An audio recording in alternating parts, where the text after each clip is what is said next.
Hey, what's going on, y'all? So the second film that I went to see for my movie hopping day was Project Hail Mary, starring Ryan Gosling. Yeah, man, I'm looking forward to telling you guys more about this one too. With that being said, this is El Camino, and welcome to my flick report. So Ryan Gosling plays this sixth grade science teacher by the name of Ryland Grace, who ends up getting put into a spaceship against his will and put to cryo sleep for a couple of years in order to pretty much save the world.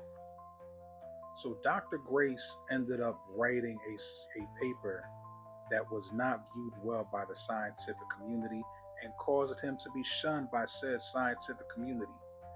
As it turns out, his theory on what he wrote about ended up being correct, and now they need him to pretty much train the astronauts and the scientists going to space to save the world from a potential ice age. And yeah, man, the story pretty much picks up from there. Without getting into too much detail about the movie, things did not work out in terms of the people that he was supposed to train. So yeah, they ended up putting him into the ship against his will. And yeah, man, he initially thought that he was going to be by himself trying to figure everything out, but he ended up meeting an unlikely friend. And yeah, that's pretty much where I'm going to leave it. This was a greatly told movie, if you ask me. It took a little while to get started, but once it got started, man, things got rolling pretty quickly. So Ryland ends up meeting up with an extraterrestrial who's having similar problems in his home planet, and he gives them the name Rocky. And yeah, man, their friendship pretty much picks up from there. I'm not spoiling anything because you already get to see Rocky in the trailer. So Project Hail Mary is reminiscent of three movies that have been out that you may or may not have seen in the past. The first one being Castaway. To me, this movie ain't nothing but Castaway in space, in which, Ryan Gosling is playing Tom Hanks' character, and Rocky is pretty much playing Wilson in the movie. That's the first movie that it reminds me of. It also reminds me of Interstellar, the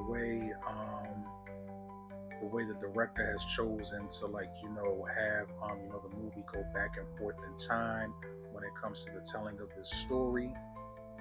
And the last comparison I have to give my fellow movie critic slash good friend Geek Soul Brother. I have to give him this credit.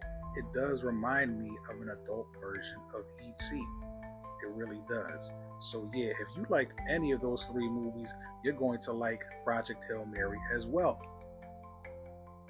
This movie is over 2.5 hours long, so I would say if you're going to get yourself some seats in the theater, make sure they're the ones that recline. All right. So yeah, man, with that being said, El Camino is going to rate this movie, Project Hail Mary, a Chuleta. This movie is really cool, fun for the whole family and stuff. I would say kids 13 and over, kids 13 and older are really gonna dig it and stuff. Kids 13 and younger, I don't know if they're necessarily gonna have the attention span for it. I'll leave that up to the parents to decide. So yeah, man, go check it out. It's in theaters now. You won't be disappointed. With that being said, you all have a great night and God bless. Peace.